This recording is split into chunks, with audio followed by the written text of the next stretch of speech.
program possible. Creepers Inn Lodging, First Bank and Trust, Appalachian Memory Keepers. Right over here, okay. High Physicians of Southwest Virginia, Foxglove Antiques, Jerry's Signs and Awnings, the Martha Washington Inn and Spa, Abingdon Olive Oil Company, New People's Bank, Ben and Mary Jennings, Carl and Mary Coalson, I misspelled it, my fault. Brenda and Jessica Compton, and my wife and myself. We're very glad to have you here. Let's give a round of applause for all of our sponsors.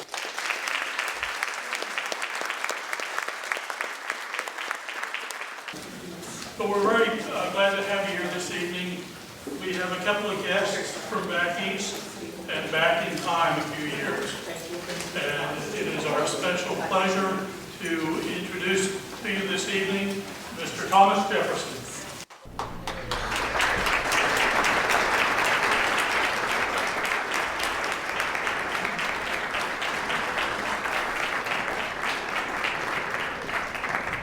Well, how are you faring? You have no complaints? No, you must not be Virginians. Well, at least not from the part of Virginia to which I am accustomed. I grew up, I say that I grew up as a savage out west, but I think you outpace me on this front, yes? Now, I should caution you, the word savage is taken from the French word sauvage, which simply means of nature. And I do say that out of my back door, growing up in Albemarle County, out west, near Charlottesville, was, I say, out of my back door was a great ocean, an ocean of green. And then beyond that, no man knows, except for you lot. Now, I must confess to you, I have good news and bad news, friends. Which would you prefer first? The bad? Yeah, well, that does sound like Abingdon. That's fine. I've heard that about you. The bad news is I'm not known for my skills at extemporaneous speech. It has been said of me that I have a bit of a stutter, that I have a high-pitched and squeaky voice, that I cannot string 3 sentences together. Do you want the good news? I am not Patrick Henry.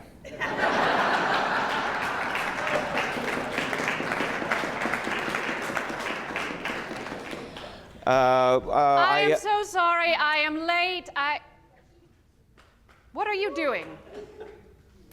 Oh, I'm speaking with the fine folk of Washington County and... No, I am speaking with the fine folk of Washington County. Well, I've already begun, Lady Washington, and as you can see, I have merely a warm-up for me. What are you doing here, Mr. Jefferson?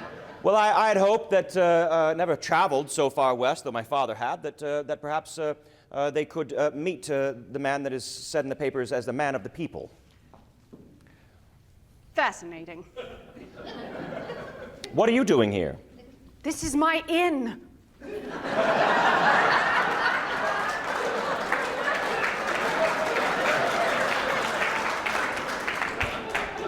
My spirit is ever present here. There can be only one. There is only one, Mr. Jefferson. I was going to speak to the people of this place. Well, I shall vacate then. I've already told them everything. Excellent, thank you. Though there are 2 chairs. Well spotted. Perhaps, since we've already begun making introduction to the fine folk of Washington County, we could make mutual introduction to the fine folk from Washington County.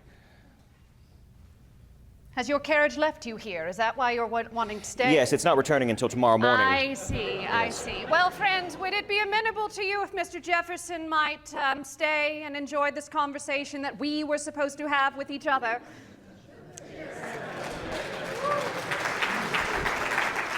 That was less than overwhelming, Mr. Jefferson. No, I thank you for your exuberance. I'll pay you tomorrow. My credit is good. Is it? My credit is good, and so is my debt. They are tied together ever as Apollo and Daphne circling the great the great celestial sphere, credit and debt, you know? Ah, like Mr. Suthel's Raleigh Tavern in Yes. Williamsburg. Yes, absolutely. Excellent. Well, I was going to engage in conversation with our friends here, and I suppose you can join if you like. Oh, I'll sit. Which glass is yours? Whichever one you have not drunk out of. Yours is less empty. No, mine is this one. Oh, very good. It's a good French wine. Well, friends, would it be agreeable to you all to have some conversation this evening betwixt us all? Yes? I will be perfectly frank with you, friends. I find myself even shocked that I am this far west. More even so to have such a beautiful inn named after me, but I am very pleased as it is an absolutely beautiful little city that we are in, or town, I suppose. Do you call it a town or a city? I will be honest with you, where I come from, this is a metropolis. I thought, Mr. Jefferson, perhaps before we engage in conversation, we might get to know our fine friends. Make introduction. Yes, exactly so. Would you like me to go first? Beauty before age. Thank you very much. That's wonderful. I will be honest, friends. I come from a very small place. Do any of you know the eastern part of Virginia? Yes? Here is where the metal meets the road. How many of you know Williamsburg? I'm not from there. I'm from a place 30 miles west of that place known as New Kent County. Do any of you know New Kent? We're probably related. It's a very small place. My father, John Dandridge, coming across from Oxfordshire, in fact, a small town called, strikingly enough, Abingdon. Mm-hmm. See how I worked that in there? I do. Yes, well that done. Was nice. That was nice. Coming across with my uncle William in the 17 and 20s, settled themselves right on opposite sides of the Pamunkey River there, which runs through New Kent County. My uncle William becoming a member of the Governor's Council, my father John quite content to become the clerk of that place, the legal clerk. And I am completely biased when I tell you that my father did have the best legal mind in all of New Kent County. But he met a young lady from Williamsburg by the name of Frances Jones and fell madly in love with her. She very wisely said that she would not marry him until he purchased her an estate, to which he did, and 1 year later out I came. There are 8 Dandridge children born to my mother, 5 girls and 3 boys, and I am the eldest. And it was quite an idyllic childhood, I will admit, right on the banks of New Kent County and the Pamunkey River. However, my father's business brought him into Williamsburg with some frequency as the clerk of that place. And so as his eldest, I always felt it was my responsibility, my duty, my privilege to attend my father whenever he came to the capital city. And of course, being the oldest, Mr. Jefferson, I can run faster than all of my siblings to get to the carriage first. And so thus, I was always able to go. But it was not until I were about 17 where I truly began to understand my own place in the world. Because, of course, at that time, it was at that moment that my mother insisted that my brother John and I, next in line, begin to think about that next great passage in our lives, which is marriage. Exactly. At 17, you know exactly who you are, what you need to succeed, and more particularly, what you then need in a partner, correct? Every marriage that has happened at the age of 17 has been a smashing success. Well, mine was, because I determined exactly whom I was going to marry. It was a gentleman that I had grown up next to, a gentleman of Williamsburg. He had moved to New Kent County, however, when he was 24 years old, and I was 4 years old. What? And so I grew up next to Daniel Park Custis. He was already very well grown himself. And by the time, as I said, I was 17, I decided that I was going to marry Daniel Park Custis. Now, my mother was thrilled with the notion that her eldest child and first daughter should marry a Custis, she herself a Jones by birth. But I cannot say that Daniel's father was as enthused with the match. I hope, friends, that you have not taken advantage of the cash bar enough to realize that there might have been a bit of an age difference betwixt us, yes? How many years? 20, you are exactly correct. Nor can I say I was the first young lady that Daniel Park Custis attempted to marry. No, no. There were several young ladies in his youth, and yet each and every one were deemed not good enough to marry the heir of the Custis estate. I know. Up to and including his own cousin Annie Bird out at Westover. And now, friends, I ask you in all honesty, and you may be honest because I know the end of this story. How do you think John Custis IV, Daniel's father, president of the governor's council, and one step away from Lieutenant Governor of Virginia himself, reacted at the news that his son and heir wished to marry a 17-year-old daughter of a clerk and niece of his political rival? You are much more polite than he. Nor was he quiet about it. In fact, if Abingdon existed, I'm quite certain his venom would have spread all the way to Abingdon and back, telling everyone that listened that my son will not marry a Dandridge, that I would rather throw the Custis silver into the streets of Williamsburg than allow a Dandridge to have her hands on it. Direct quote. Daniel, much accustomed to his father's tyrannical nature, instead of going to Williamsburg to address his father face to face, instead asked some of our friends to go to Williamsburg to speak on my behalf. And friends, they were kind enough to do so. Mr. Blair went to Custis Square, John Custis's estate, right there in the heart of the capital city, spoke of all the amiable qualities of Martha Dandridge, to no avail. Mr. Thomas Lee tried his hand at the same, to no avail.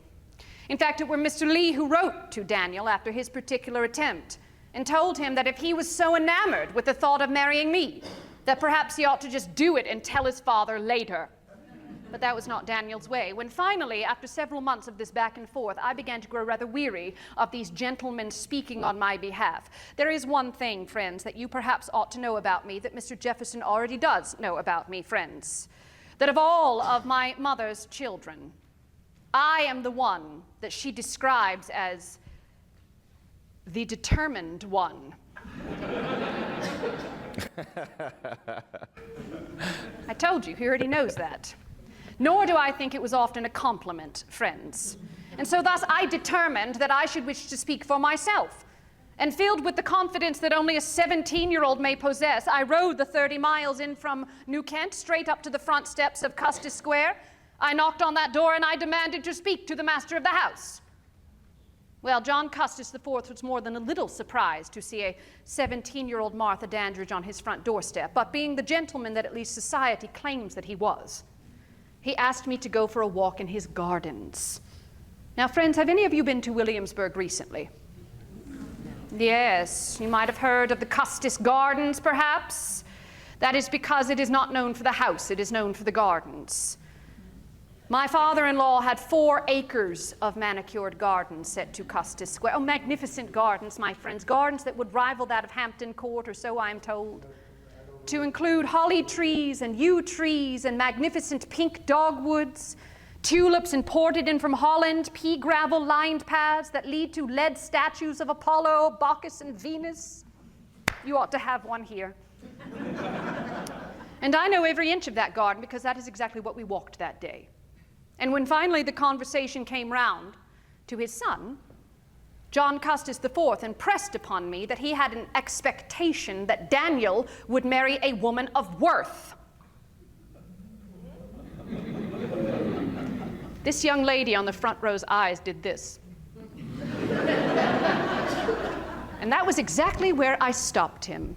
And in one short speech, I assured Mr. Custis that I had no intentions of squandering the Custis fortune, that all I wished to do was to preserve and ensure the Custis legacy for generations to come.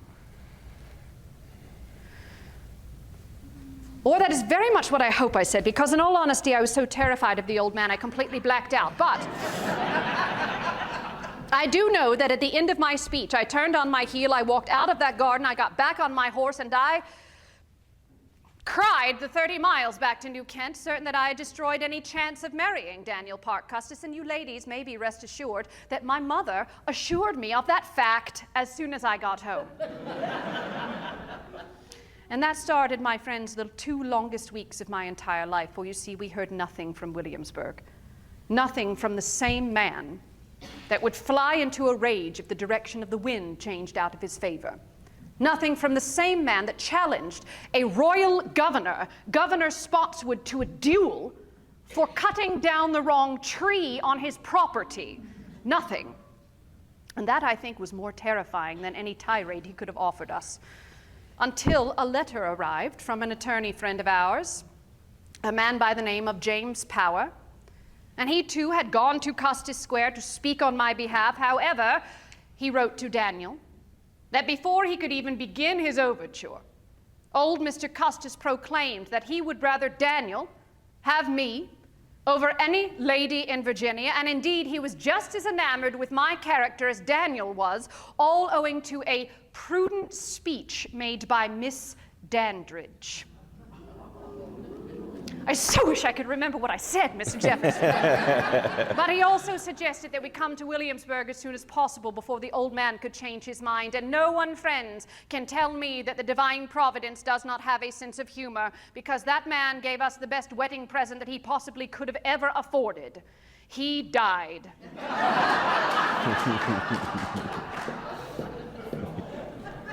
And we were married on May 15th of 1750, and friends, I tell you with all sincerity, we had 7 extraordinarily happy years of marriage, and 4 beautiful children given to us by the divine providence. But every good story has to have an element of tragedy, and mine is no different. I lost Mr. Custis in the summer of '57 of an all too brief illness of only 4 days. He fell ill on July 4th, in fact, Mr. J. And passed away on July 8th. And left me a widow in a moment, unexpectedly. He died so suddenly, he died intestate without a will, and thus left me as the administratrix of the entirety of the Custis estate, which comprised at that time of 17,779 acres spread over 6 counties, 300 slaves, bank stocks in London, thousands of pounds of tobacco in transit, a legal case that had plagued the family since the turn of the century, and 2 children, as my eldest 2 had already died, who under the eyes of English common law became orphans at the death of their father, fell to me. But as I did not introduce myself as Mrs. Custis, but as Mrs. Washington, and that is the name of the inn, I suppose you know how the rest of the story goes, yes? But I've spoken for long enough, I think, Mr. J. Would you care to give yourself a bit of an introduction? No, I rather like where this is going. Well, you've drunk a fair amount of your wine sitting there. I feel like I should catch up to you. It's the evaporative heat here in Washington County. I know not how the thing works. Oh. It's But the yes. same evaporative heat that held that woolly mammoth in Saltville for so long for you, Yes, correct? do be careful sitting. Why? Mine is not sprung, Oh, has it been well sat in before? apparently. Why are you watching me? I should have taken that chair. I just know how to sit in a chair properly. I thought perhaps since Lady Washington gave issuance and understanding of her discourse on the fields of Venus, that perhaps I might do the same. Is that amenable to you? Now, we could talk of anything, and this idea came to me as Lady Washington was giving us an expose upon her life and travelings, success on the fields of Venus. But I could pose the question to you. Do you wish to speak of something prior to 1776 or after 1776? No one cares about you until you write that document.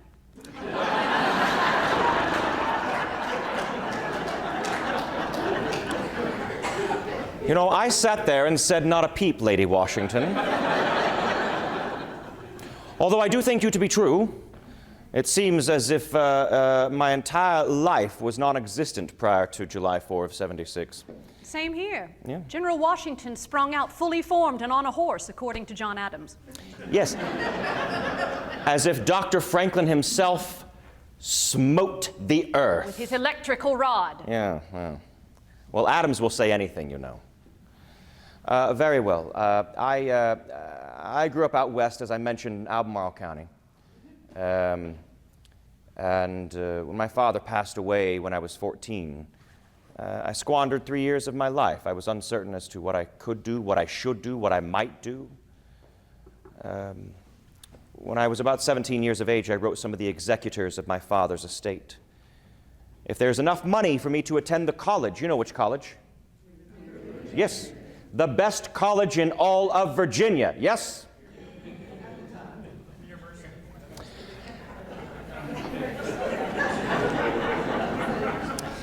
I see there are attorneys in the room.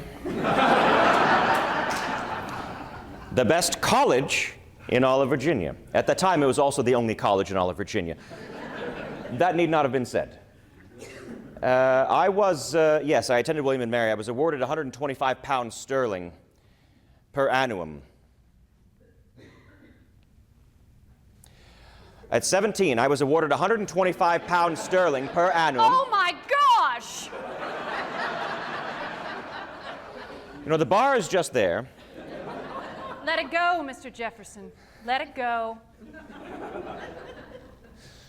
Oh, I don't mind. The cold wine never bothered me anyway. Three people got that. I know.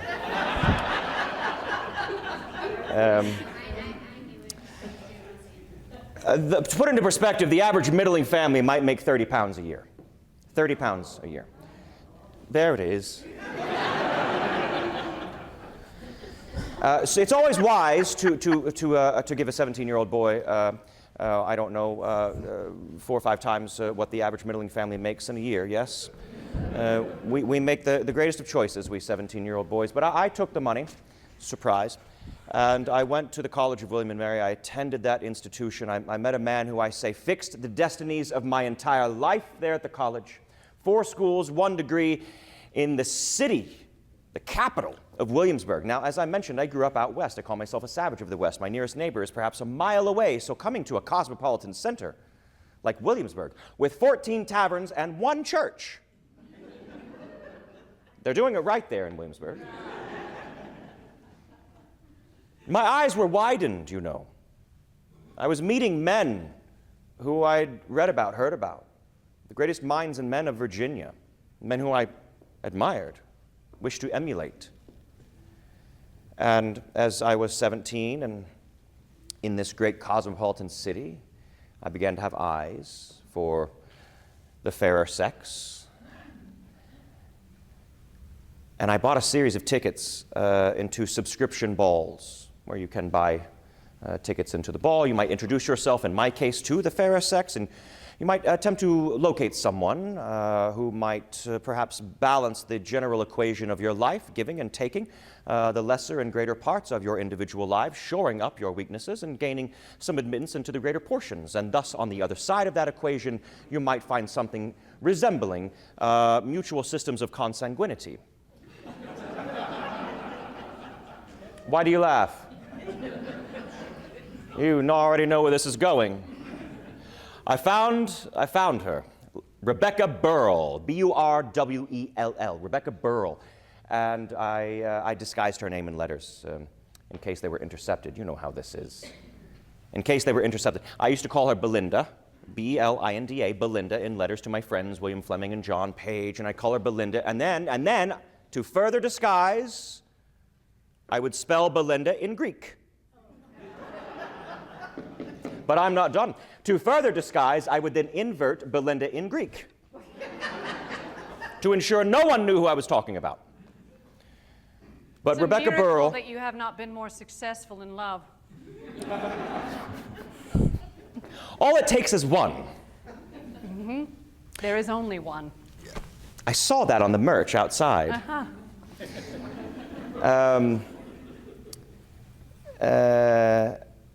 This proposal happened in Williamsburg to Rebecca Burrell, Belinda, or Adna Lib. Happened at the Raleigh Tavern, aforementioned. And I opened the doors, friends. Now, as I mentioned when I walked into this room, I said, do you want the good news or bad news? You recall, yes?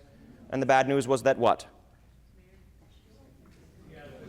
I have a lisp. Well, no, close. A bit of a stutter and a high-pitched squeaky voice, and I cannot string 3 sentences together. So, over-under on my success.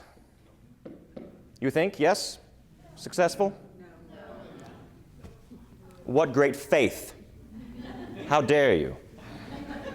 I opened the doors to the Raleigh Tavern, and there was Rebecca Burrell. Miss Burrell was standing next to the fireplace, evening light slanting in across her cheek like damask. And I approached her, and that first proposal, yes, there's more than one. In that first proposal, I say my sentences began where they should have ended and ended where they should have begun. It was a complete disaster. My sentences had more stops than starts. But I am Mr. Jefferson. I am persistent. And if you purchase a series of tickets into a series of balls, if you fail at one, what's coming up? Another chance. So in the interim, 2 months passed, and in the interim, perhaps I practiced in front of a looking glass. I'm certain I chose my words carefully. And that second ball held one county over. I opened the door, and there she was, standing next to the fireplace with evening light slanting in across her cheek like damask. This is all sounding very familiar. How many of you are married? Raise your hands. Yes? You can tell me where this one went wrong. I shall reenact. I approached her and I said, "Good evening, Miss Burrell. I have a very important question for you, though I will not ask it just yet. But I do wish you to think on this question that I have not yet asked. And you have a great deal of time to consider this question because I'm going away to Europe for a year. But when I return in 1 year's time, I do expect an answer to this question."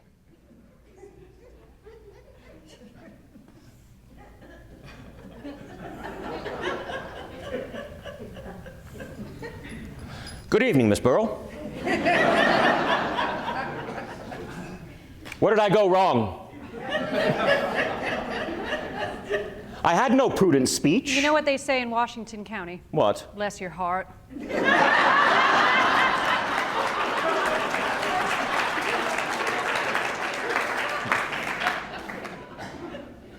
That truly warms my heart. Thank you. It's the nicest thing I'll say to you all night. And you heard that here in Washington County. Yes. Known for their hills and manors. Yes, thanks to you What? that we have Washington County. Well, I proposed the bill, but I would... Take credit. They're very good, yes. Better than Fincastle. Anyway. I gave up on the fields of Venus after that. I became an attorney. I thought there would be applause. I became an attorney, and I began practicing. No longer would I attempt to gather an amalgamation of heart towards the sentiment of mind. I would try cases in the court, on the floor of debate. One of my clients, his name was John Wales. We were engaging in land transaction business. John Wales was prospecting in land, a very appropriate and sometimes lucrative business, land prospecting. And John Wales and I were engaging in what's called a friendly caveat. A friendly caveat simply means a way to avoid paying taxes. We attorneys have been doing the same thing for generations. And John Wales had a daughter named Martha. Now, Martha was married. And when Martha's husband, Bathurst Skelton, we don't name people like we used to. When Martha's husband, Bathurst Skelton, passed away and she became a widow, she moved back in with her father, my client. We'll stop the story there. I sat back in the chair. I can't get out now. Is it? I think I lost 4 inches. I have a proposal, Lady Washington. We've been speaking and holding the floor No, for... I married Mr. Jefferson.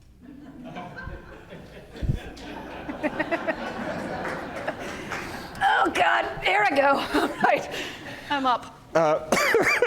Would you be amenable to, as we have held the floor far too long, and Vox Populi, Vox Dei, and all, the voice of the people is the voice of God, perhaps we being one of the people and adhering to the voice of God, and this being a new republic that utilizes democracy. Would you like to take questions? Yes. All right.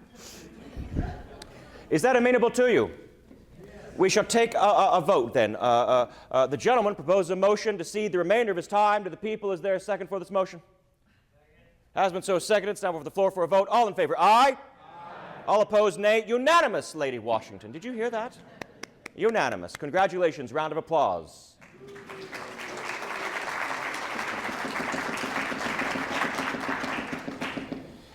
This is the perfect time to take your ease. You're just in time.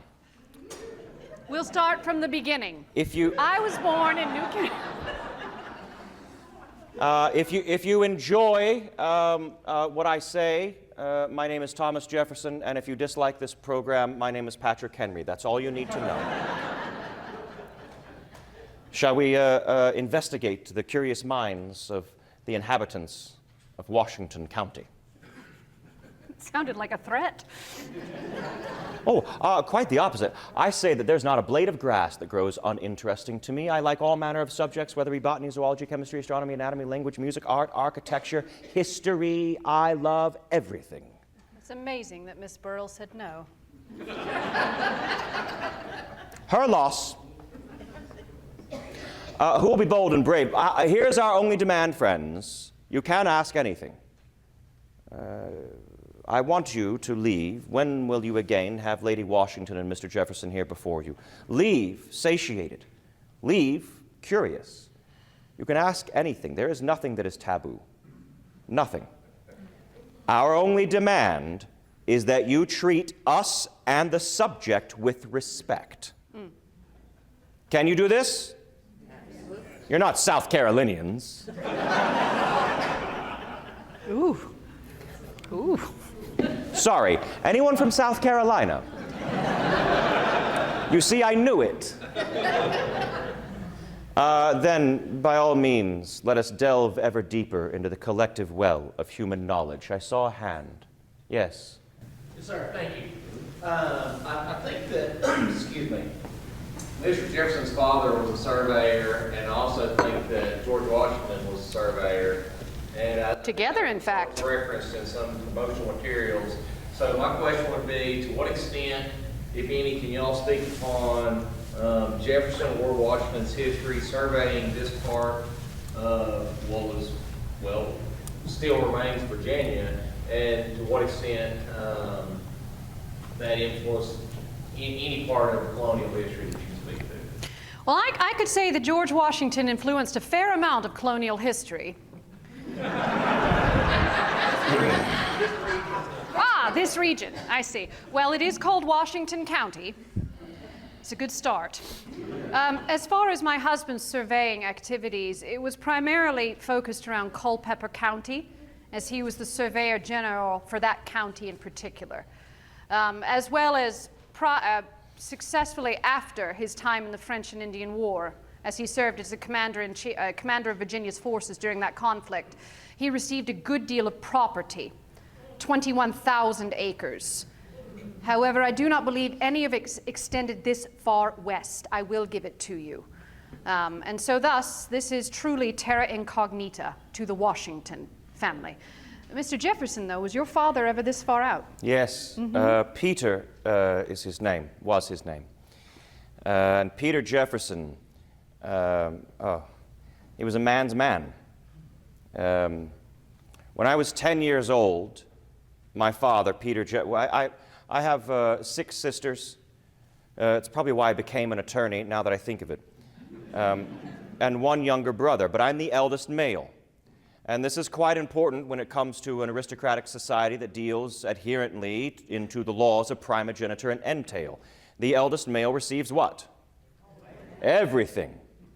So how important is it for me to have an understanding of not just life out west, but how to survive, to become independent, and also to make a name for ourselves, as I will be the patriarch at some point. Peter Jefferson, the explorer, When I was 10 years of age, this will give you an idea of who my father was, and then I'll go into another story and maybe one more, and then I'll answer your question. We attorneys get paid by the word. That's actually not true. When I was 10 years old, my father handed me a musket. You know what a musket is? Long gun. And he handed me the musket with the lead ball inside, and he said, "Go out, boy, and do not come back without a prize." It did not go well for me. I searched for many hours for a prize in the foothills there of Shadwell Plantation that I could happily drape across my very broad 10-year-old shoulders. And then I found a bird that was all fouled up in some brambles. And I brought the bird alive back to my father, Peter, the man. Do you think this is what he expected?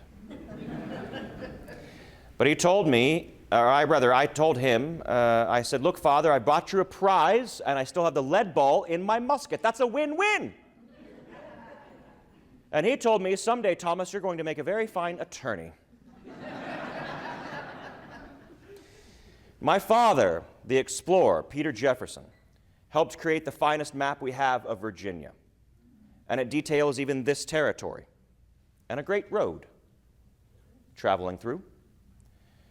My father was a part of a party of men to travel further west, surveying further west than any other party at that moment, dividing state colony lines at that moment. Dividing, in fact, my father and that party fixed the boundary between Virginia and North Carolina on an expedition, so said the men of the expedition, through territory so dismal as to strike terror into the heart of every man. And I think we can all agree that does sound a bit like North Carolina. If you wish to find, the men of that expedition, harrowing, can you imagine sending men so far west, an eye towards the horizon, not knowing what might be beyond, having no resupply line? You are on your own, men. Go forth and Godspeed. Our prayers are with you. That was my father. And the men of his expedition, that expedition, said that the entire, quote, "the entire success of our expedition hung on Peter Jefferson's shoulders. We had men who were fainting from lack of food, lack of water, that Peter Jefferson taught us to subsist solely on the raw flesh of beasts. Peter Jefferson taught us to discover water and taught us to sleep in trees to escape beasts and Indians."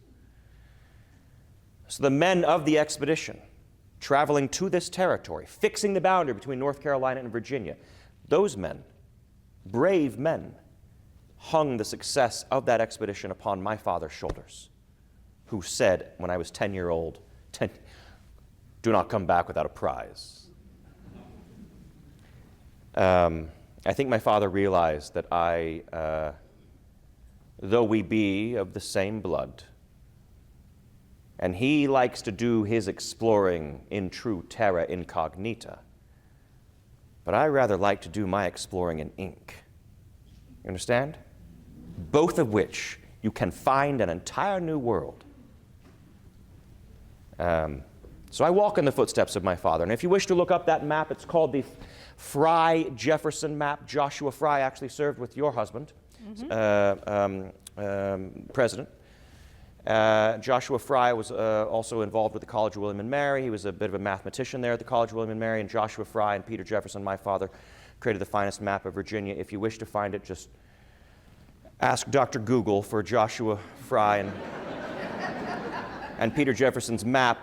This was a request by the governor of Virginia at that time to create a map of Virginia, which was actually a request from London, from Lord Halifax, who was trying to create the greatest, best map of North America.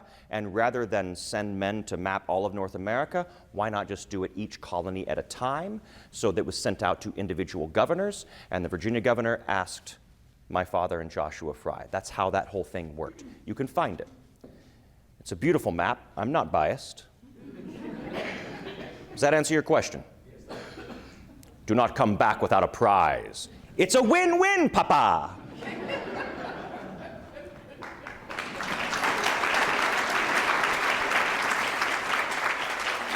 Careful.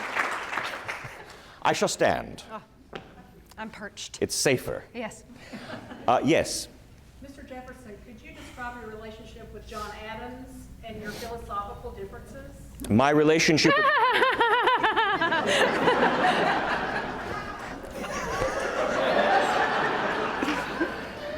Go ahead. Before I answer that, I believe I shall need... What? I had no issue with the man. Why are you pouring my glass? Well, I'm sure my relationship with John Adams and philosophical and political differences.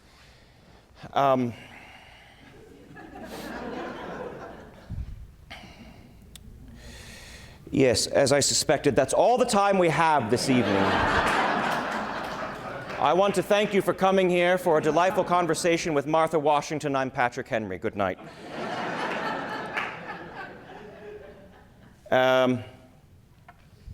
Adams and I were at the forefront of this thing. You know, we served at the Continental Congress for the first time in '75. That was my first time there in Philadelphia, representing Virginia at the Grand Congress, the biggest stage I'd ever been on. And Adams and I were there at the creation of this thing. We were submitted to that committee of 5 men, you know, on June 11th of '76. You know that committee? Do you recall? A committee to do what? To what? Be bold, you know it. It's a softball question. Which one? To write the? Yes, there it is. Adams, myself, who else is on that committee? Anyone know? Roger Sherman, we're starting there. Very good, yes. Franklin, yes, of course. Robert Livingston. Thank you, in the back, from the state of? Virginia. Well, close enough, sure, yeah. Well, everything's Virginia. New York. We 5 rounded out that committee to create the Declaration of Independence.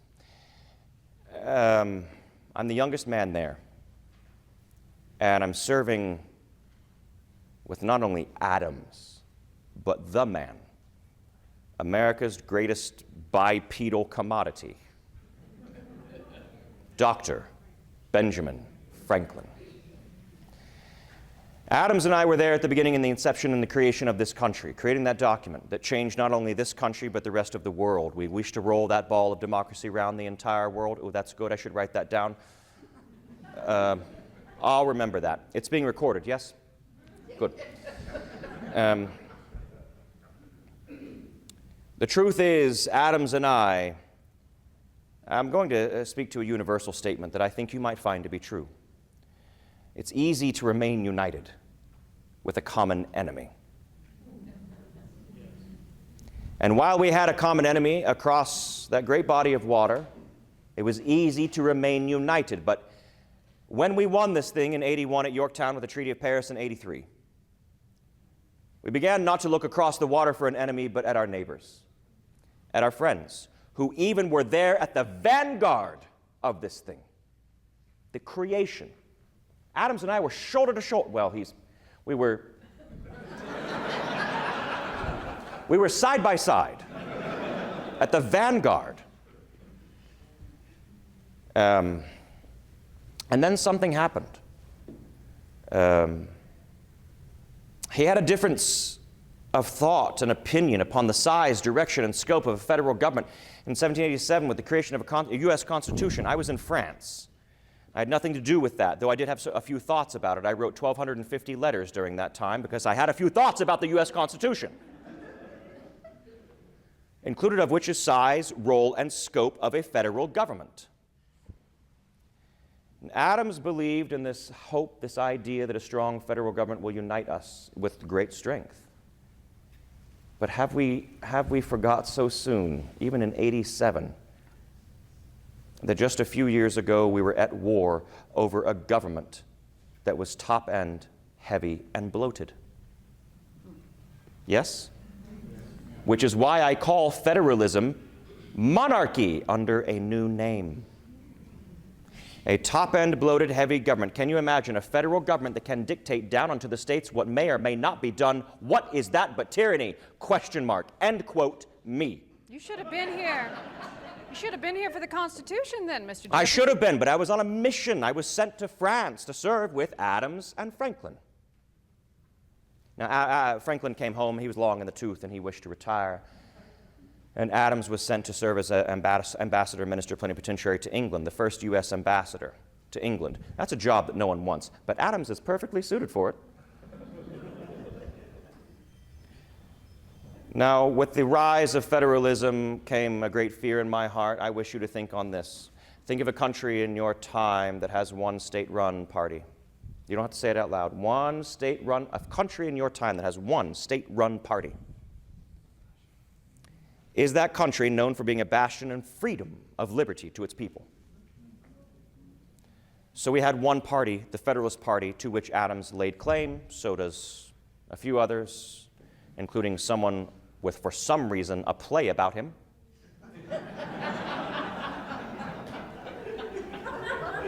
It's a musical, Mr. Jefferson. I've never seen it.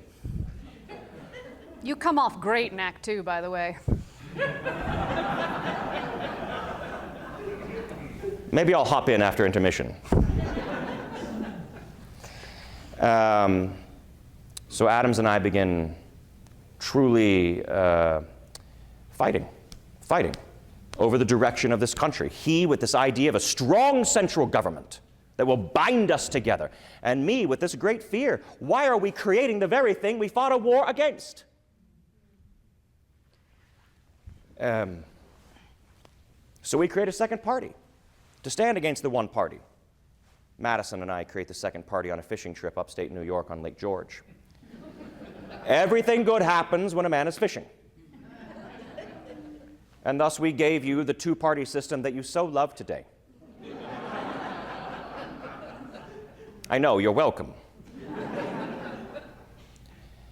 We were trying to fight, we were trying to solve a problem, and sometimes, I don't know if you know this, but in government sometimes we attempt to solve one problem and we create two more. We were attempting to solve a problem of one state-run party. Down that road, we know there was only tyranny and subjugation. We have seen it again and again and again in history. We must fight against it, so we created a second party standing against Adams. And? Hamilton. And? Others. And? Washington.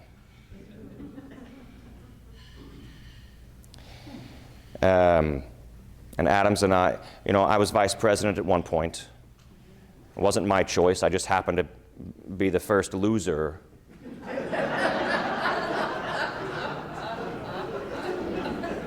Embrace it, Mr. J. The people chose, our Constitution said at the time the highest number of votes becomes president, second highest becomes vice president. Adams did not choose me to be vice president. I promise you, I did not choose Burr to be mine. It's always a good look when your vice president begins to stand against your president. And then Adams issues forth his Alien and Sedition Acts that are extraordinarily un-American in my view. If you are not alien, if you were not born here, you could be deported. Sedition, if you wrote something against his administration. If you wrote something against his administration, you could be jailed and fined. How very un-American. I also happen to recall somewhere in some founding document, it says something about your right and ability that will be protected by the government, your ability to stand up and express your opinion, even if it be antithetical to the current administration. I think that's in the First Amendment, but I don't know. I could be wrong.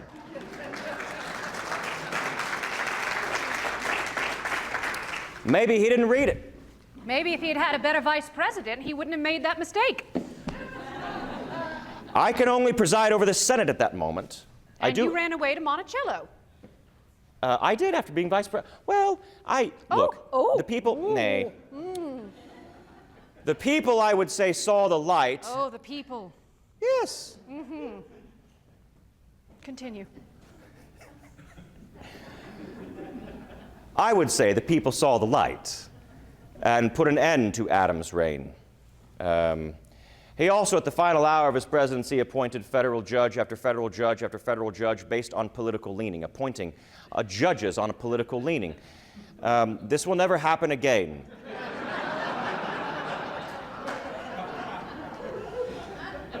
I write to Mrs. Adams later. I say, there was only ever one moment that gave me pause as to Mr. Adams' character, and it was those midnight appointments of federal judge, ensuring that on day one of my presidency, I had a wall of judicial opposition.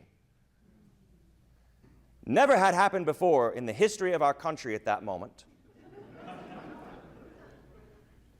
And who would do that? Adams, remember, we stood at the vanguard together at the creation of this thing. And now, this is the behavior we're engaged with?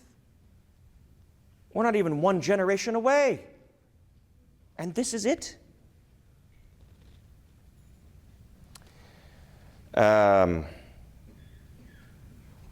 We come together late in our life through a mutual friend who gives a little white lie, Dr. Benjamin Rush, and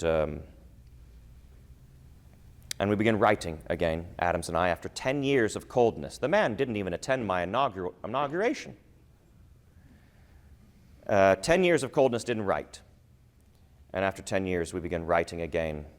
You can tell by those reunion letters, which I do think are quite touching, that at the first we are uncertain as to how thick the ice is beneath our feet. And then within a few letters, we're often running and reliving the good old days of the Revolution. We're comparing the number of grandchildren. I have more.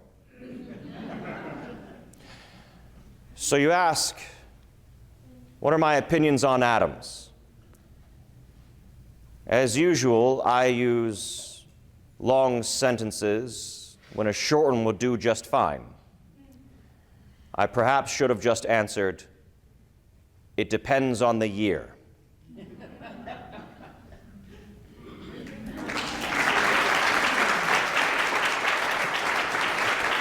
I'm going to perch. Any questions for Lady Washington? Yes? Lady Washington, when you married George, was it truly out of love, or did you see the potential in him? As well as when he approached you, did he just see you for the money, or the potential of what you will leave behind him? Madam, I think you're already asking that with an answer in your head. Also, if you were referencing him by his first name, you certainly don't need to hear my recollection of marrying the general. That's how they do in Abingdon, apparently. We had saying he slept somewhere. He truly did sleep somewhere. What? Or they had an actual bed that said that George Washington slept there. Yes, he slept everywhere. Guess who was next to him?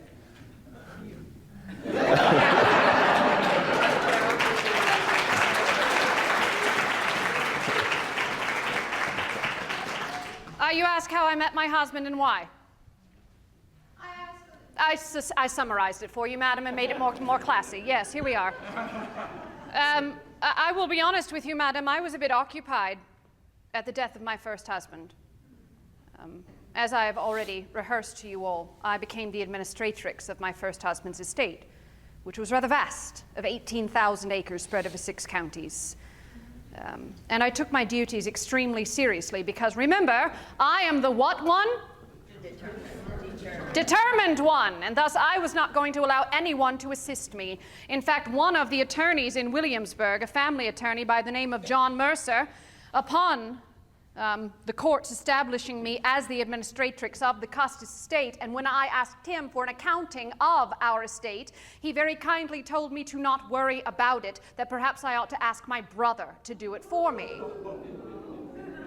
The next letter that we have from John Mercer is an apology saying, I'm so sorry, Mrs. Custis, that my behavior made you come the 30 miles into Williamsburg because I know that my reputation shall suffer for it. We worked it out. It's fine. I'll be perfectly frank with you, madam. I had no intentions of remarrying. I didn't have to. I was exceedingly well. I will not say I was the wealthiest woman, although I'm sure that that myth is continuous. There was a very specific formula as to how to divide the Custis estate, which includes those ideas of primogeniture as well as dower law or dower rights afforded to a widow. And in cases of intestation, that is even more specific, that a woman may have 1/3 to 1/2 of her deceased husband's estates, both real and personal. I received 1/3 of my husband's estate, as there were 3 of us to survive my husband, myself, my son, and my daughter. My daughter named Martha, in fact.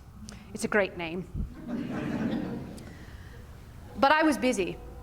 I had no intentions of remarrying. And to put it frankly, the colonel, as he was at the time, was busy also.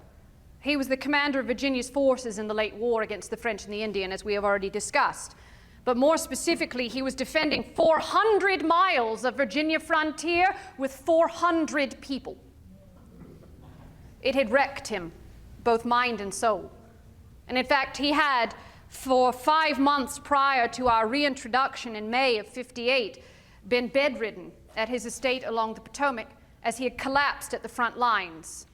And his doctor, our now very, very loved friend, Dr. Craik, told the colonel that he could either stay with the regiment and die or go home and have a chance to live. Considering how I introduced myself, I can assure you he took the second choice. And thus he had been spending 5 months at Mount Vernon, subsisting on a diet solely of hyson tea and deer antler jelly. It's really not that good. As he was suffering concurrently malaria, dysentery, and tuberculosis. A rather determined sort of fellow as well, I suppose. But when he was finally able to sit a horse for longer than 5 minutes without collapsing, he decided to make his way down to Williamsburg to see a doctor by the name of Dr. Amson, and of course to conduct business with the royal governor at the time. And friends, I don't know if you travel past the Great Road here, but in order to come from the north to the south of Virginia, specifically from the Potomac to Williamsburg, one must cross at least 2 rivers. One being what? Rappahannock. And what is the other? Not the James. The Pamunkey. And the Pamunkey is in which county? Where are my cousins? New Kent County, exactly so, and that is where my estate was set.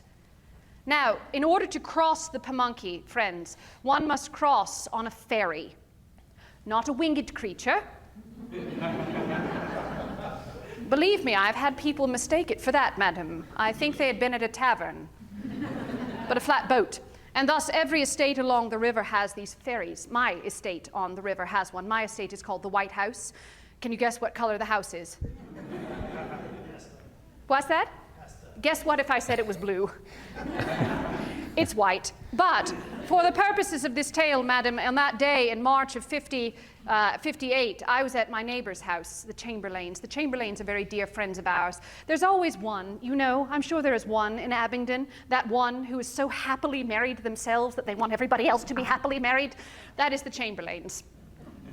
And thus they decided to play Cupid, which is a rather dangerous game, of course, because it will either end in a lifelong friend or a lifelong enemy. And thankfully for me, the Chamberlains are still considered a friend. But that day, the Chamberlains asked me to their estate, as was common. We lived 1 mile upriver from one another. However, every time I attempted to leave that day, Mrs. Chamberlain acted very odd. She acted as though she were a squirrel in the middle of the road. You know how they do, right? Every time I tried to leave, she would concoct some other reason.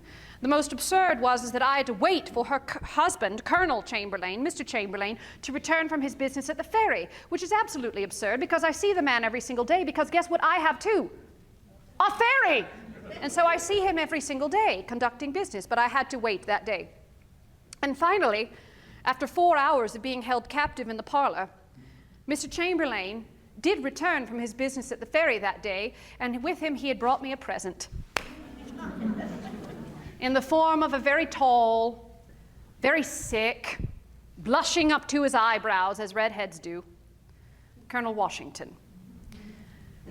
I will be honest with you, neither one of us wished to be in that room, But Mrs. Chamberlain forced him into this room, introduced him round the room, got to me, reintroduced us, and then saw fit to remove everybody else from the room. When my husband tells the story, he says that he heard the slightest sound of a lock clicking. And the windows were much like they are tonight. Now, I knew Colonel Washington. We all knew Colonel Washington at that time. He had come to some fame in the late war. He had had his journals published when he was that of a major. And of course, being a Dandridge and a Washington, we had grown up in similar social circles. But I hadn't seen the man in years. Our paths very significantly diverged in the 50s. I married and had 4 children, and he went off to earn that title of colonel. You cannot throw a rock in Williamsburg without hitting a colonel. Oftentimes, a Randolph is attached to that colonel. But my husband earned it. And so thus, we didn't want to be there. I hate to tell you. I wish I could tell you a romantical tale. It were not. If there was anyone sweeping anyone off their feet, it was me sweeping him because he was almost collapsing. In fact, I know he had no intentions of staying because he told his man, Bishop, to keep the horses saddled outside as he was only going to go in to say hello. Bishop reminds us of this because he stood there for 4 hours. And I will say this. When I was widowed, there were a great deal of gentlemen who were very eager to help me by telling me what I should do with my estates, what I should do with my people, what I should do with my children. Colonel Washington was the first one who asked me what I wanted to do. He intrigued me, and you must understand, friends, speaking with someone who is not afraid of death was reinvigorating to me. Nobody wanted to talk to me about the thing that I wanted to talk about more than anything else. I was not allowed to grieve my husband. My husband died, and 2 weeks later, I picked up his pen and started making accounts. Common things. Nets for the pamunkey, clothes for the slaves, pins to fasten our gowns, and a marble tombstone for my husband. And Colonel Washington, owing to the horrors that he had seen out west, we found, and friends, I sincerely wish that none of you have to learn this language. We found ourselves speaking a common language, that of loss, of grief, of pain. But he spoke to me as an equal. And it intrigued me.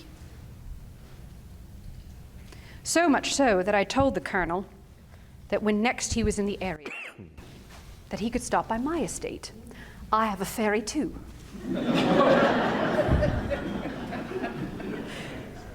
And thinking, as he was stationed in Winchester at the time, I wouldn't see him for many months thereafter, he was back in 72 hours. And then he was back in 2 weeks, and then he was back in 3 weeks, and then he was back in 2 weeks, and I think you can tell what is happening by this point. We have always, madam, acted as equals. And in fact, when I die, I know, in 1802, I will be eulogized in a way that I think strikes to the heart of who we were. I was described as the worthy partner of the worthiest of men.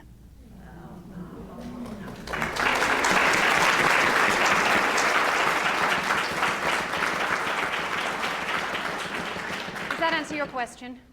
Oh, yeah. Yeah, no, I'll tell George you said hi. What other questions are there, friends? Sir? You alluded to your relationship with your husband. Which one? The second one? The second one. Ah, yes. Right.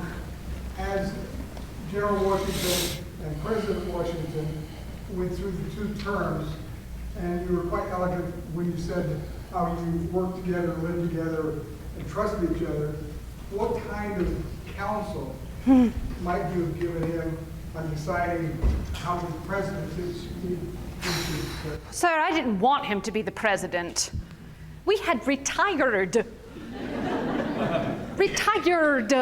In fact, it was the second time he had retired, sir. He retired the first time right before our marriage. 2 weeks prior to our marriage, he resigned his commission to the royal governor in Virginia, no longer was a colonel. He held the title honorarily, of course, but he had retired from military life. How well did that work out? In June of '75, some 250 years ago, to this very year, the Second Continental Congress appointed him Commander-in-Chief of the Continental Forces, coming out of retirement, if you will.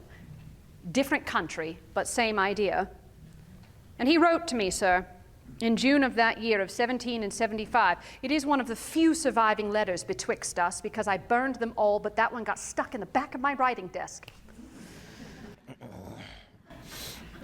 And he told me that he used every available power within him to avoid this appointment, that he would prefer to spend 1 month at home with me than 7 times 7 years abroad.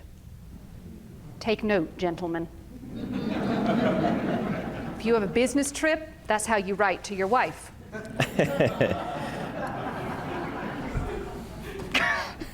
You liked that, didn't you? I did, yes. But he also sent his will to me in that letter, if that indicates to you how well he thought it was going to go. And that started, sir, a phase of my life that brings me to this very place, that perhaps is even the crux of why this place is named for me. Because up until that time, I was more than happy, we were more than happy, the General and I, to be footnotes in a history book. We had no interest in being anything but a farmer and his wife. But my husband and I, my husband's duty is to the country. My duty is to him. And that is what leads us. But I will admit, at the end of the war, he retired again, and I was not very happy when he became the president of the Constitutional Convention. In fact, a newspaper man asked me during that Constitutional Convention, Mrs. Washington, please, could you tell us your thoughts on the politics going on in Philadelphia? And I, mind you, I have been involved in politics since I was a child, said to this newspaper man, I don't have a mind for politics. That was me saying, I'm not going to answer your question. I was not happy. We were not happy. When Charles Thompson arrived on April 5th of 1789 to tell us that my husband had been unanimously elected as the president, he did not meet the general. He had to sit with me for an hour and a half. Because the general was out riding our farms. Our farms, we have 5 farms that all connect together. They create a 20-mile loop, and my husband rides the 20-mile loop every single day. He takes the entire pack of 35 foxhounds with him. It is my favorite time of day. But he was on the other side of the estate when Charles Thompson arrived on that very day, and thus we sat in my parlor in dead silence for 1.5 hours. Because I knew the business that he was there for, and he knew my perspective on that business that he was there for. It was not a happy day. And I was not there for the first month of the presidency. I chose to stay at Mount Vernon. I told everybody that I was preparing to take the grandchildren with me. But I wrote to my nephew, John Dandridge Jr., at the time, and I told him that I could not bear the thought of seeing our family deranged once again. But I know I will have to go with him, and I do not know if or when we will ever see Mount Vernon again. I refer to the 8 years of the presidency as my lost years. I write back home to my niece, Fanny Bassett, and I told her that I feel like a state prisoner. We had no idea what we were doing. The only thing that we had ever done before was what? king and the queen, right? Didn't want us to do that. We had to be Republican, representing each and every soul that had just elected my husband to the highest position that this new federal government could afford. Res Republica. That later. Oh, very good. And yet we also had to have the weight to be taken seriously as the leaders of an infant country to the crowned heads of Europe. To be regal and yet Republican, it was exhausting. And I am like you, friends. I was not elected to my position. I was a citizen. But the people of that first administration did understand one thing. In fact, when I arrived 1 month later, I was met by a committee of 6 gentlemen, 3 of whom had never been married before. I know, madam. You see where this is going. And they sat me down and they said, Mrs. Washington, we're so happy you're here. We've decided what your role is going to be. How well do you think that went? So the first year of the presidency was exceedingly hard. We had a 3-month gap betwixt moving the presidency from New York to Philadelphia, wherein we would stay for the remainder of our term while the new federal city was built. We never referred to it, my husband and I, as Washington City. We only call it the federal city. But there was a 3-month gap between New York and Philadelphia where we went home. And all of a sudden, when we went back to Philadelphia, I had so much more liberty to do what I wished to do with my new position as the president's lady. How many of you are married? Why are only the ladies raising their hands?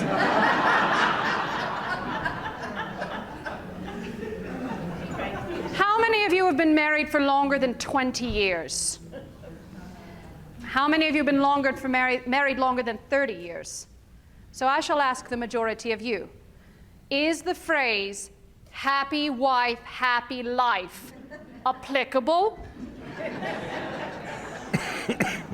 The general and I had a very frank discussion. But again, we have always worked together. I do not possess to have any political genius like Mr. Jefferson or like Mr. Adams or Mr. Hamilton, but I do know the people that we live in and amongst.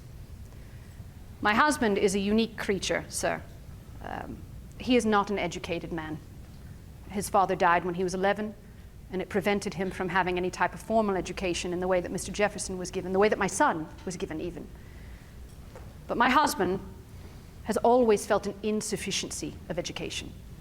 But he surrounds himself by the most educated.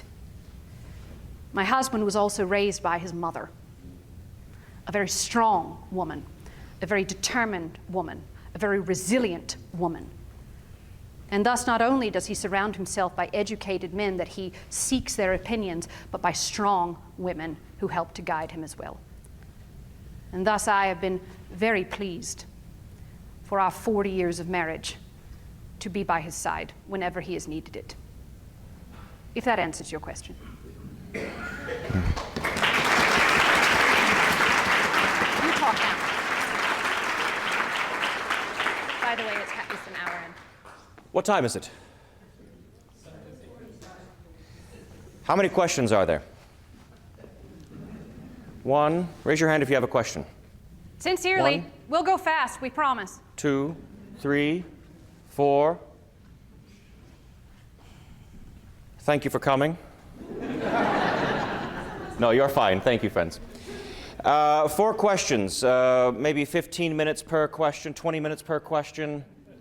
We can get out of here by 9:30 or so. I have nothing to do until tomorrow evening. Me at either. My 6:30. carriage, I told you, is not coming until the morning, so. I don't have a room for you here. It's your inn. I know. Might we do this then?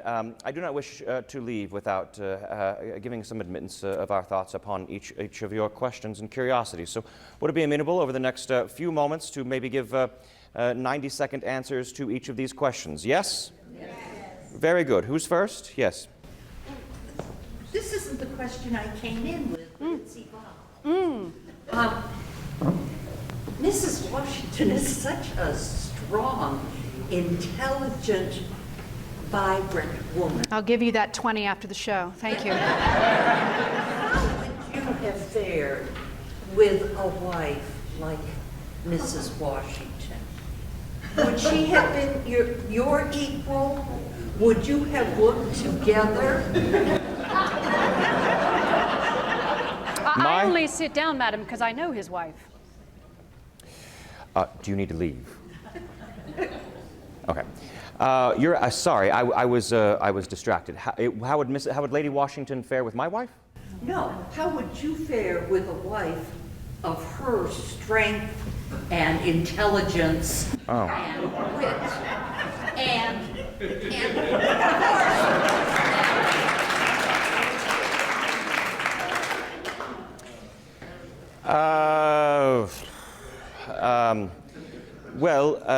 I'll tell you this. My wife, she passed away in '82, but we married in '72. She passed away in '82. I say that we had 10 years of uncheckered happiness, and that was it.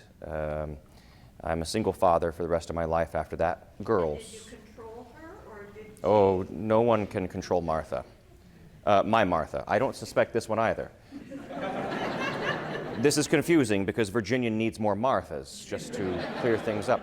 Like my daughter, Martha. I have a daughter, Martha, as well. Exactly. So it's very confusing. My Martha is tenacious. As I mentioned, she was married prior to me. We have every reason to believe, though after she passed away in '82 from a sudden illness, it was complications of childbirth. Her last child, Lucy II, was somewhere maybe on the order of 13 pounds, and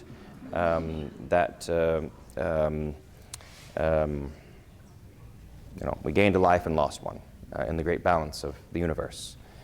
But we have every reason. After losing my wife, I burned all the letters and correspondence betwixt my Martha, and myself, and it was a moment of catharsis, I think. I went through a very dark period where I wasn't talking, I wasn't writing. My friends, James Madison talks about this, James Monroe talks about this, my sisters talk about it, my daughter, Martha, talks about this. I was fainting, I wasn't eating, I was locking myself in my room, and in that time I burned all of the correspondence betwixt my wife and I, thus losing a great deal of flavor and character that might richly answer this question. But we do have some beautiful, I said 90 seconds, I'm terribly sorry. I'll try to wrap this up. We have several reasons to believe that my Martha was about this tall, fiery red hair, and a personality to match. If you follow me through the course of my life, there are a few, much like President Washington, the women who surround me also tend to be of extraordinary intellect. My Martha, one of our family friends says, could have become an attorney herself. Her father was an attorney, her brother was an attorney. She married an attorney. We have every reason to believe that I'm well accustomed to strong, intelligent women.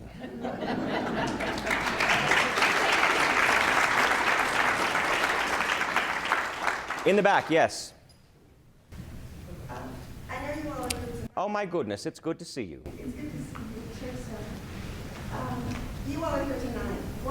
Before tonight, what kind of relationship did you all have? What, me and him? Yeah, or Oh, God. because obviously you have some rapport here, so I was wondering what it was been like before you came down.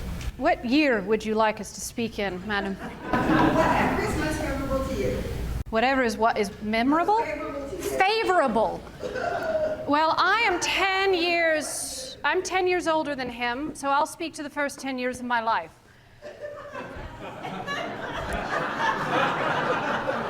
Take it away. Next question. It depends, madam. Humans change. Politics are an awful thing that will destroy even the closest of friendships. And that, unfortunately, is what happens with us. That's 90 seconds. No. I will say, now, mind you, with the bias that, of course, this comes with, my husband and Mr. Jefferson will never reconcile, owing to his behavior during my husband's second term.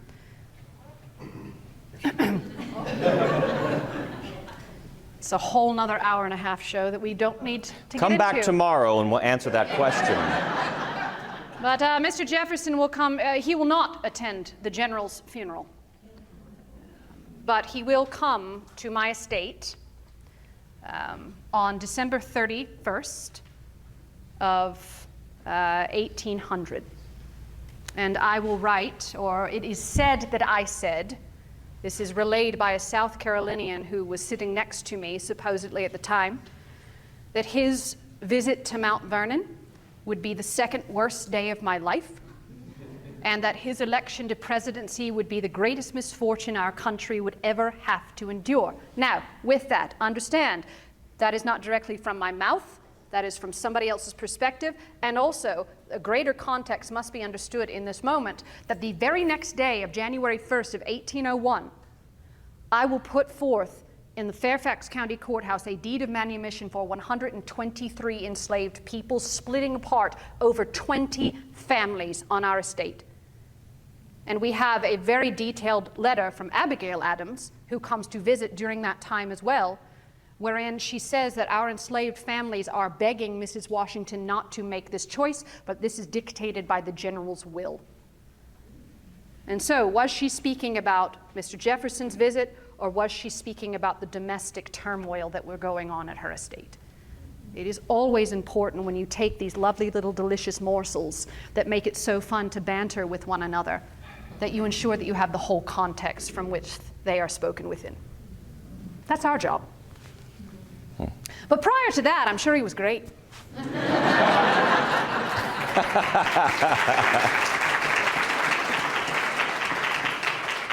That was two. We have two more, yes. You spoke so vehemently about how you were against the Constitution when it was being written and whatnot. And I was going to ask that eventually Virginia will sign on to adopt the Constitution. And how your factions in Virginia came to adopt that. Was it just the Bill of Rights that you wanted, or was it more than that that caused you to adopt the Constitution? Well, a slight nudging on the question, if I might. I'm well accustomed to putting words in other men's mouth, and so I shall adjust your question to the one that is correct. Yes? I was not against the federal Constitution, the U.S. Constitution. Constitutions are healthy; they are important. We had a confederacy of states right in the beginning, and in the Articles of Confederation, we see that it's too weak. If you understand Newtonian physics, you understand government theory when it comes to a federal constitution versus states. You do, though, yes? Planets move around to what? Sun. So the sun is the federal government here. If you give the federal government too much power, what happens to the planets?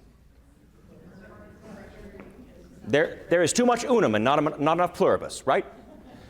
But equally, if you give the planets, it's centripetal versus centrifugal force. If you give the planets too much power, what happens to the solar system? There's nothing. So we see this with the Articles of Confederation and with some men who want a great deal of gravity at the center of this thing. I wasn't against the U.S. Constitution. I was against too much gravity within the U.S. Constitution, which might pull us too far together. Then there is no state authority. Why have states at all? Right? We need a balance between state authority and a federal authority. 90 seconds. We're awful at this game.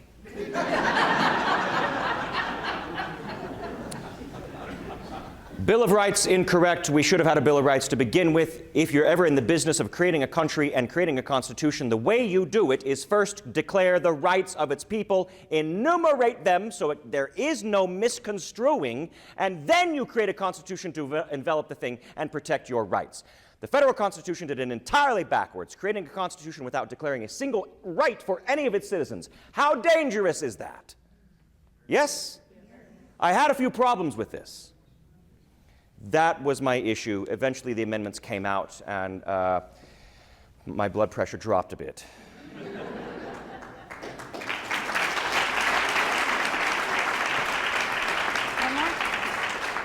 Una más, and then we'll be on our way. Yes? As president, western expansion of the country. Can you talk about your view of the purchase and Lewis and Clark and those things? Talk about the view of doubling the size of the country in western expansion in 90, yes. Yes, it was a deal that fell in our laps. I just wanted half of New Orleans. Well, I gave Livingston, as he was my minister plenipotentiary when I was president in Paris and at our embassy there and representing all of us. And I gave him three options. First, it's sort of a good, better, best, right? The best option, purchase all of New Orleans and as much of the Floridas as they are willing to sell. They being the French. The French had just received this from the Spanish, who ceded it over to them in a sub rosa deal, by the way. It's called the Treaty of San Ildefonso. Look it up. It's a great Jeopardy answer for you. Anyway, France has this territory. I said I just want all of New Orleans and as much of the Floridas. That's the best option. That's the best option. None of this doubling the size at 5 cents an acre. Secondly, I said if barring the insuccess of that, just get us half of New Orleans and none of the Floridas, just half, the eastern half, our half of New Orleans. And then barring the insuccess of that, get us the same treaty we had with Spain in 1795, which was to use the eastern half of the Mississippi, just access to the eastern half so we could have an artery and a western coast, essentially. So the thing fell in our laps. Nowhere in there, if you heard, was doubling the size of the country at 5 cents an acre. My overall thoughts on the thing, there was pushback on constitutionality there was no executive authority for the high executive in our Constitution, aforementioned, to engage in such a treaty of land acquisition with another country. I wrote my friend James Madison, who had something to do with the U.S. Constitution, and he assured me that the executive does have the authority to engage in a treaty. A treaty is something given for something gained on both parties. The executive has that authority. It doesn't matter the size. The size does not negate the power. The power is the power. And so I wrote back the Federalists. It's always the Federalists. What? Not you. You weren't there. But right here. I know. You're in my inn. And your county. And my town. Yeah. The short answer is I was pressed against this issue of constitutionality of the purchase of the thing so hard that I said, fine, I threw up my hands. We have to run it through the House. We have to run it through the Congress. That's what they wanted. That's what they were demanding. They had to have a say, and I eventually said, fine, the clock is ticking. We're going to lose this whole thing. Napoleon is saber rattling around the entire world. He's going to let this thing go. So fine, Congress, you want to take a recess and work on this for 2 years? It'll be gone. And then we'll piecemeal our way to the West. And wouldn't you know, they voted and we only had, 7 no's or something. It's incredible. And that took the wind out of their entire effort to throw this Louisiana Purchase upon the rocky shoals of partisanship. Anyway, there's more here, as you probably know. Shall we end with the toast? Yes.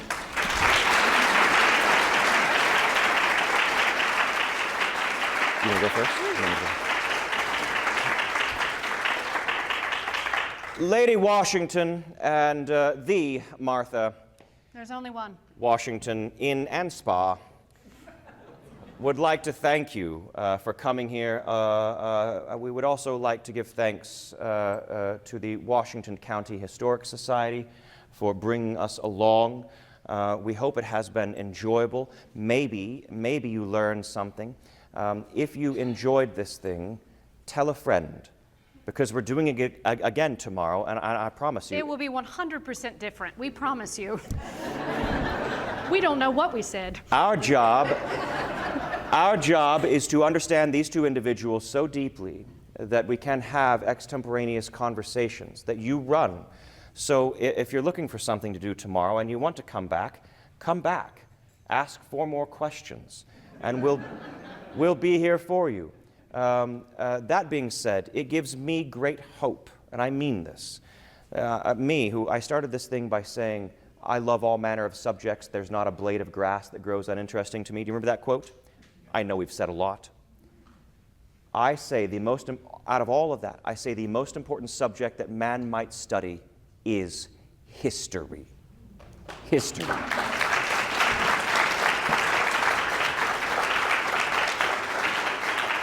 So to the County of Washington, the Washington County Historic Society, and to you lot, thank you. Thank you for preserving history, conserving history, and most importantly, for continuing its education for the next generation.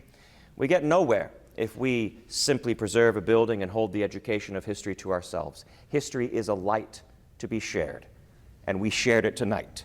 Yes?